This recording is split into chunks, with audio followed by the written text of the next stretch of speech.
vocês. Vim para nós crescermos juntos, para que a graça de Deus nos coloque na forma e aí sim nós sejamos formados. Seja o qual estágio chegamos. Irmãos, a palavra vai dizer, é necessário que eu e você nós sigamos decididamente. Tivemos a graça de conhecer o Luizinho, um grande pregador, um grande homem de Deus, que é o coordenador estadual do Ministério de Pregação do Estado de São Paulo. E ele esteve no meu decanato no começo do ano, e aí a gente teve também um contato pessoal, e ele dizia o seguinte, num congresso estadual aqui no Paraná, que ele veio pregar, que todo ano ele fazia as oficinas de pregação. Você sabe o que é uma oficina de pregação? Traduzindo para a nossa realidade, porque as linguagens às vezes são diferentes. É a escolinha de pregação. Sabe lá, você vai aprender, pelo amor de Deus, alguém já comentou isso com você, Deus do Salvador, o Espírito Santo, a promessa do Pai, assim por diante. Ele dizia que todo ano fazia. Muitas vezes até mesmo para quebrar a sua arrogância, o seu egoísmo, para que ele estivesse sentado enquanto as pessoas estavam ali sendo formadas. E principalmente para criar-se uma unidade. E saber que ele é um só povo, um só rebanho. E a palavra de Deus, irmãos, ela é viva. Ela nunca vem te dizer e me dizer as mesmas coisas. Ela sempre nos forma para o tempo oportuno que estamos vivendo, para aquele exato momento em que estamos vivendo. Então sempre é bom estarmos juntos, e por mais que eu já saiba aquilo que porventura esteja sendo falado, esteja sendo partilhado, sempre há algo a aprender. Não existe de alguém que saiba tudo. Não podemos cair nessa autossuficiência e nessa arrogância de nos dizer para nós mesmos que nós já sabemos tudo e que não precisamos de mais. Como é bom estarmos juntos, como é bom estarmos unidos. Então vamos lá para aquilo que nos é proposto nesse dia de hoje, para que a gente tenha uma visão daquilo que é a nossa missão, daquilo que precisamos nos colocar na prontidão para anunciar, para prestar atenção, nos corrigir, nos moldar e nos colocar em ordem de batalha. Primeira coisa, uma coisa que é triste ver hoje, por que acontece tantas vezes a gente diz, olha, a renovação carismática católica não é mais a mesma. Já escutou isso, irmão? Todo mundo já escutou isso. E é mentira de Satanás isso. A renovação carismática católica continua sendo a mesma. Por quê? Porque o Espírito Santo de Deus estaria nos deixando à mercê de sopro de qualquer vento que nos leva a qualquer lado. O Espírito Santo de Deus estaria nos deixando sós, estaria nos abandonando. Será que Deus parou de cuidar de nós e de nos amar? Não. A renovação carismática católica, irmãos, continua sendo a mesma. E eu digo para você, está a cada dia mais melhor, está a cada dia mais cheia do derramamento do Espírito Santo, porque cada dia mais temos a necessidade. O que acontece é que muitas pessoas têm sido resistentes à moção de Deus. Não é nem a direção da renovação carismática católica, mas a moção de Deus. Por quê? Porque a moção de Deus é a moção da renovação carismática católica. E aí muitas vezes nós temos feito da forma que a gente acha que é para fazer. E aí está o nosso erro. Nós ministramos da forma que achamos bem por bem. Nós não temos mais uma unidade, não somos mais um só povo, e temos caminhado cada um para o seu lado. E é por isso que nesse ano a moção da renovação é essa que a Denise nos trouxe agora. Jesus, como bom pastor, vem trazer-nos ao mesmo objetivo, fazendo de nós um só rebanho, um só povo. E ali ele tem que cuidar de nós, porque sabe que a ovelha ela não é provida de muita inteligência. E se ela caminhar sozinha, ela vai comer aquilo que não é bom para ela e ela vai perder a vida. E o Senhor não quer que pereçamos. E eu digo a você nesta manhã, é preciso conhecer a tua identidade. Não é verdade que eu e você, nós temos um documento que ali consta o número do registro geral que você tem na nação, que nós fazemos parte. A sua identidade, talvez a foto não é a melhor, porque o dia que você foi tirar a foto, você não estava muito inspirado, ou a foto não ficou do jeito que você queria, mas se você vai para uma blitz, se você vai a algum lugar, o que as pessoas pedem? A sua identidade. Hoje tem a carteira de motorista que vale para a identidade, que contém também o CPF,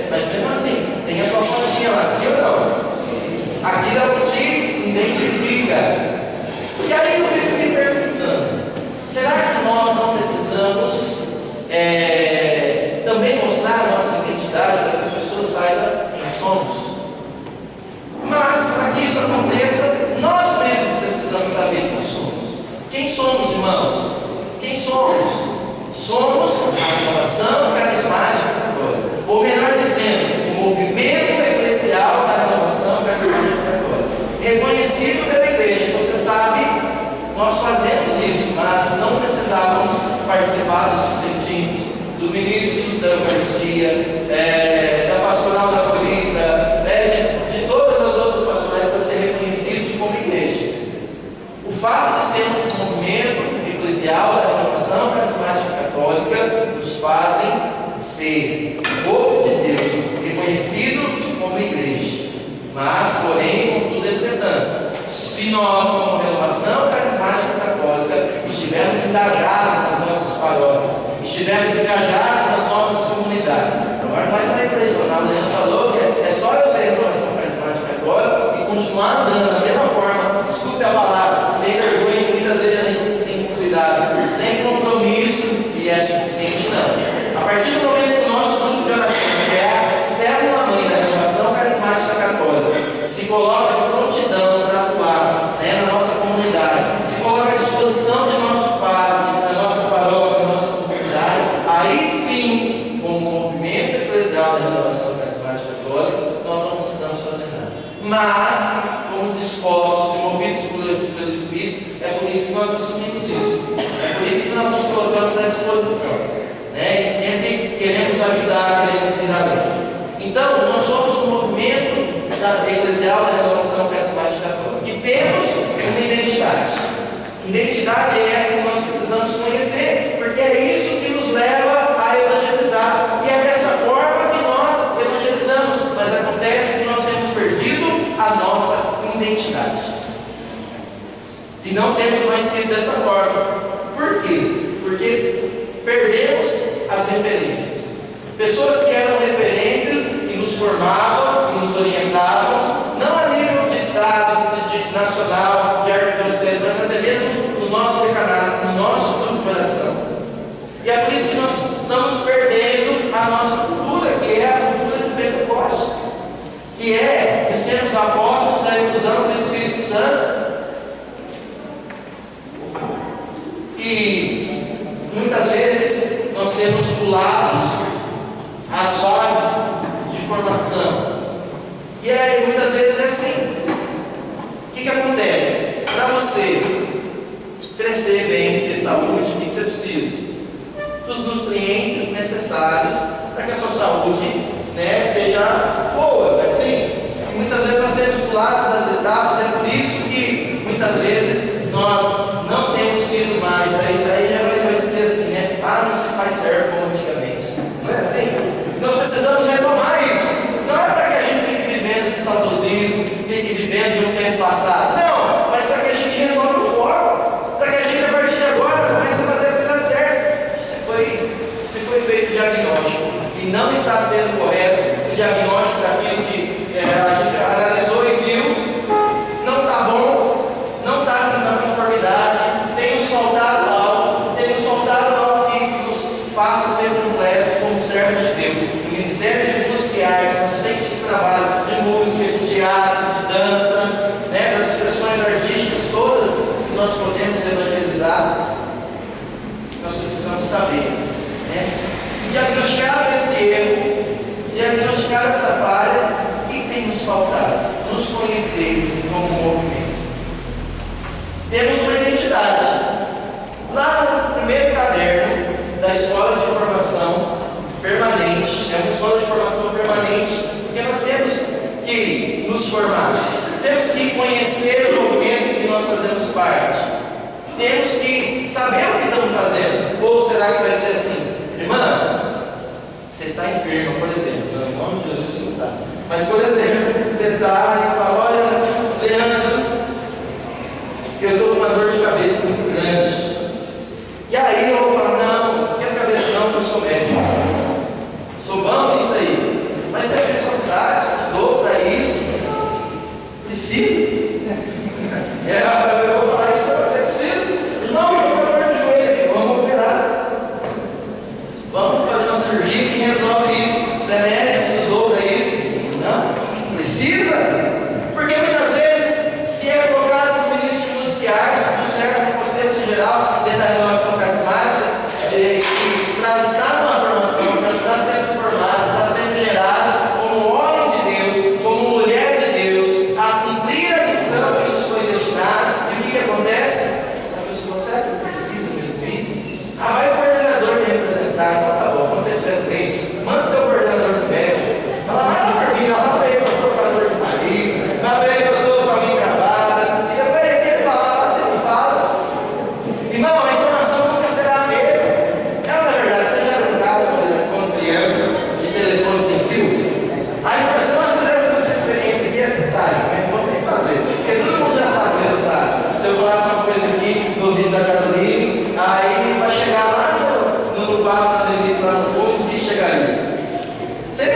nossa realidade é essa. Não vou criticar, não vou falar nada. Mas por que eu estou falando isso e chamando a atenção para isso?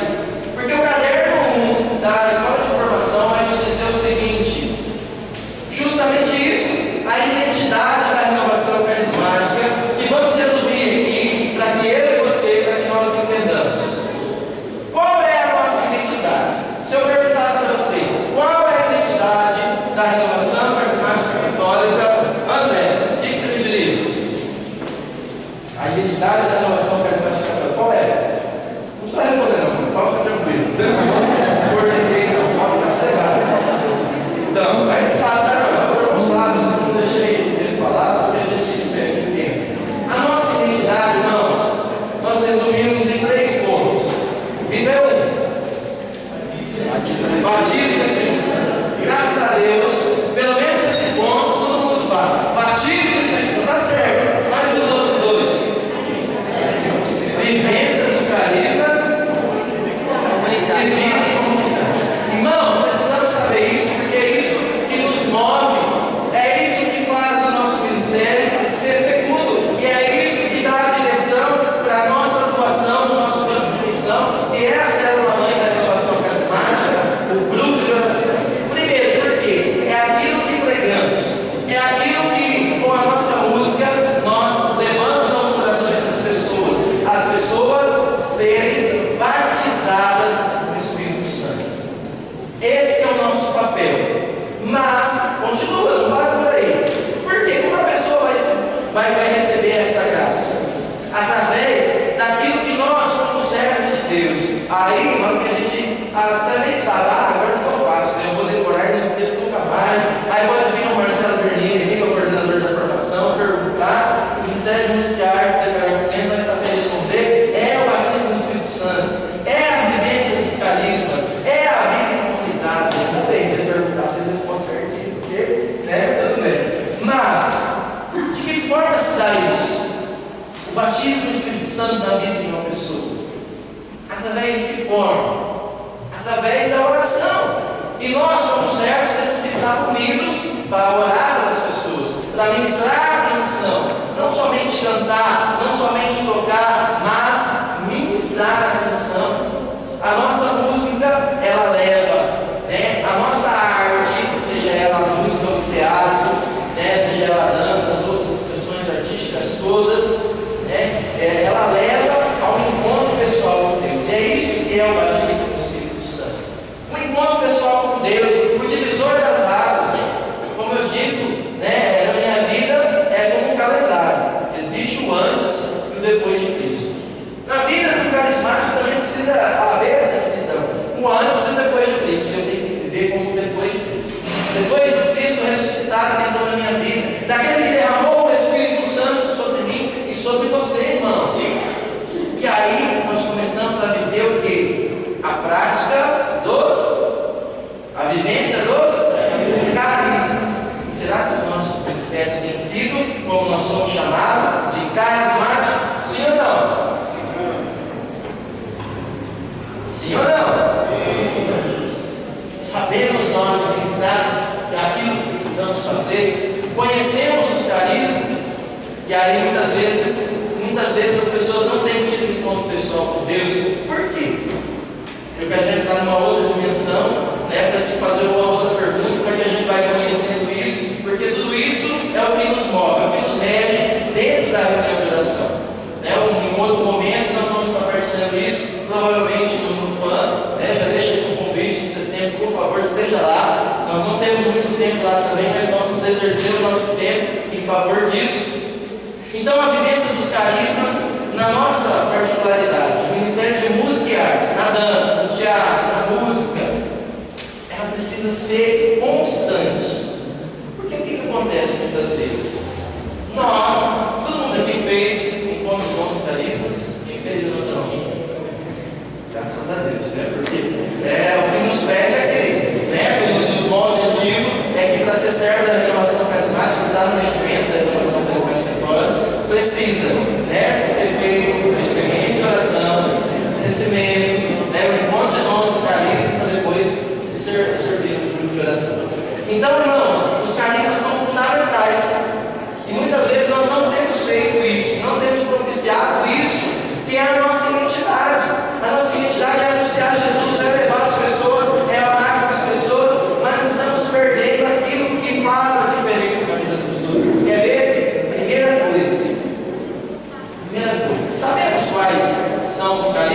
não? Vou fazer uma pergunta um pouquinho mais difícil. Vamos analisar a questão aqui.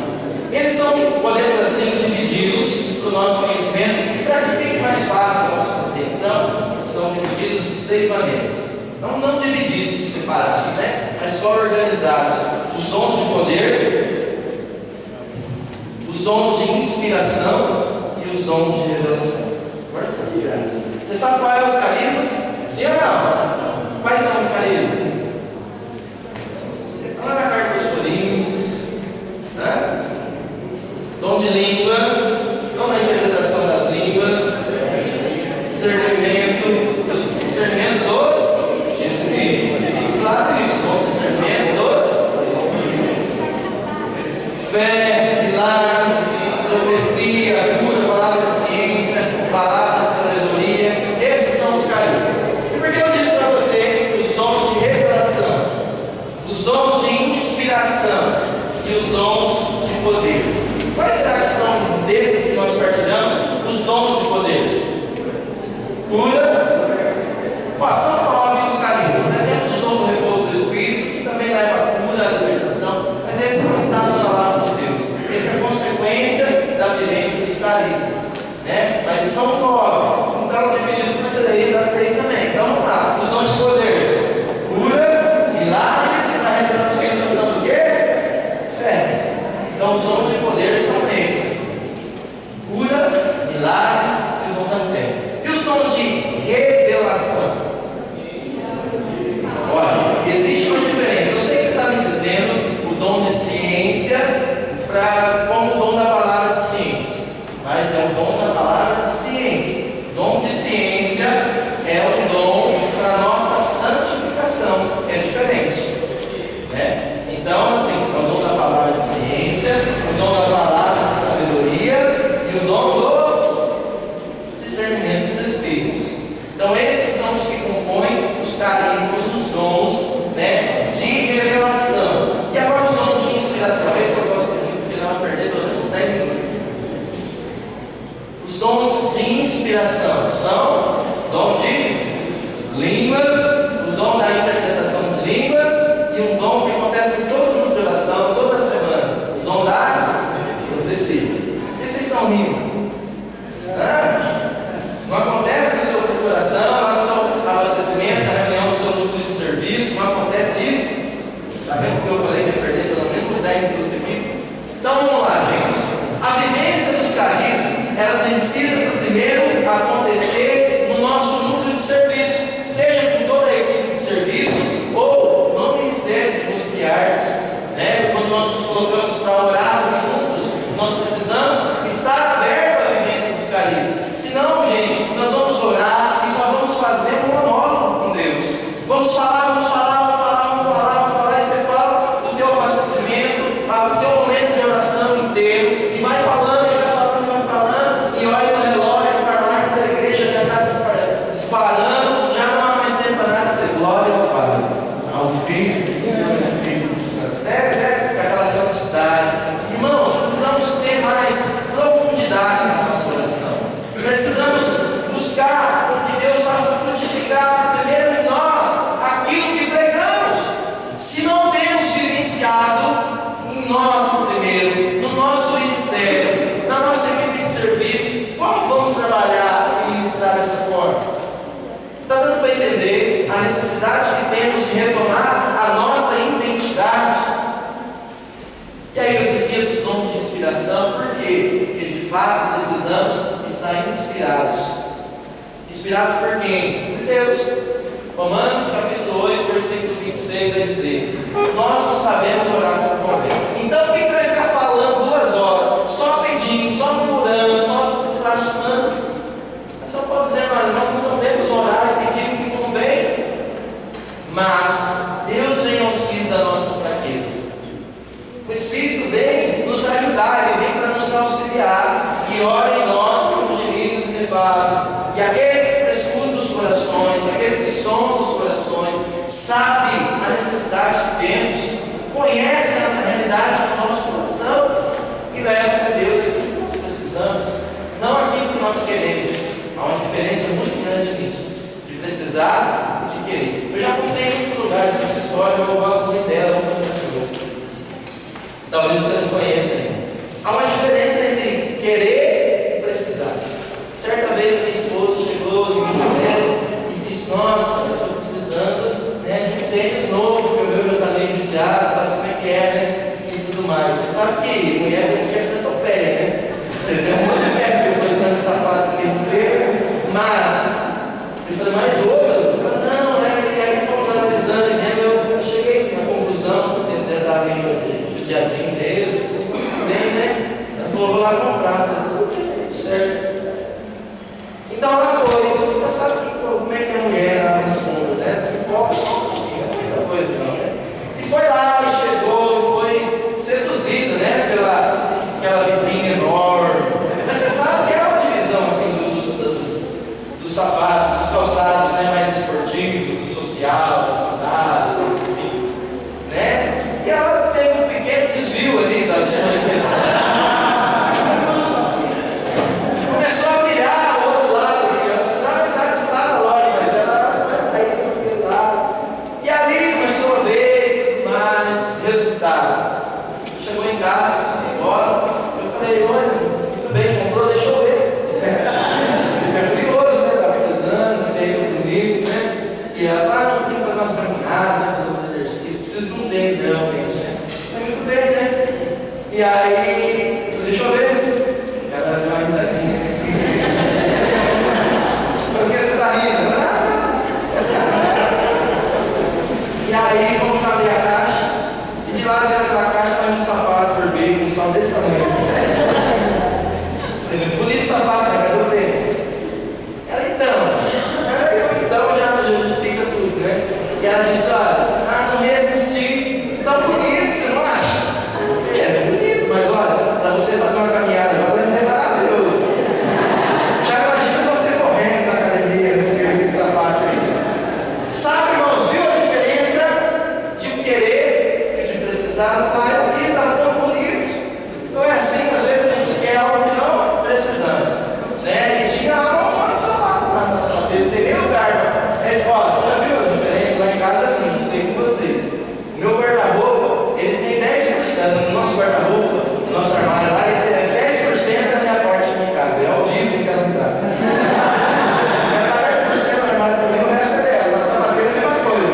É 10% lá, uma partinha assim que cabe lá, meia dúzia de chinelo lá, e o resto é tudo com ele. Irmãos, muitas vezes nós queremos muito algo, mas o que de fato precisamos?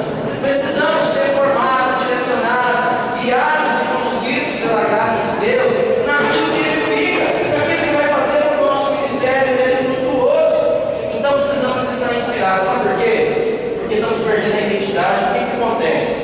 Você começa a rezar, é a pessoa também desanimada. Isso aí acontece só no meu grupo, tá? No grupo de vocês não acontece isso. E aí o que acontece? Ou no ministério de música, quando estamos atuando, enfim. Aqui propriamente dito, o ministério de música quando está atuando, porque é mais notável e visível, né? E assim, os outros ministérios não exercem a oração propriamente dito da forma de condução.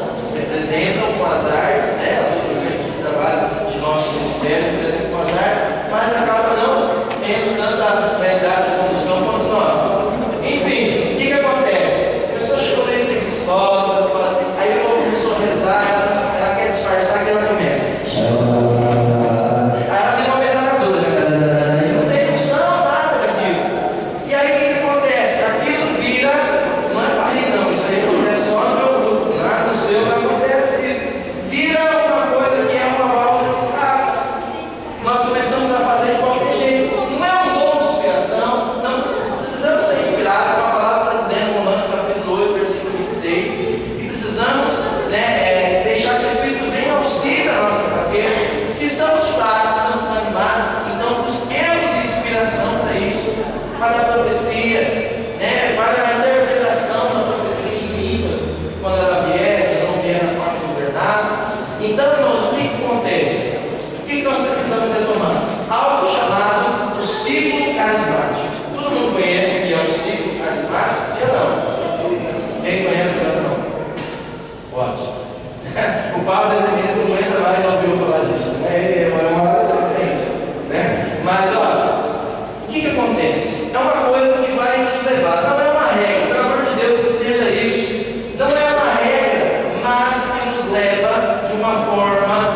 encarnar naquilo que temos dentro de nós.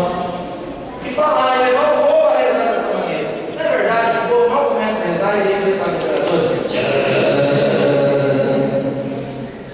Não, vamos nos esgotar, vamos colocar todo o nosso coração, toda a nossa intensidade e conduzir o povo a isso como estivermos ministrando. Não somente quem conduz o grupo de oração, mas o teu ministério, o conjunto, a tua música, o violão, o teclado, a bateria, tem que levar o povo a essa entrega, a esse clamor encarnado. E aí, a partir do momento que não temos mais nada a dar a Deus, com as nossas palavras, é hora de nos render a Deus.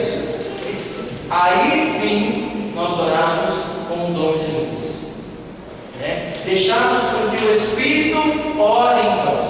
Porém, nós precisamos também sermos inteligentes, precisamos também saber o que estamos fazendo, que não é somente daí, depois de feito isso, começar a orar em línguas, é ser inspirado por Deus a orar dessa forma e a conduzir ao povo também a ser inspirado por Deus. Na sua oração, levar o povo a essa intimidade da inspiração, e aí sim o povo orar em línguas.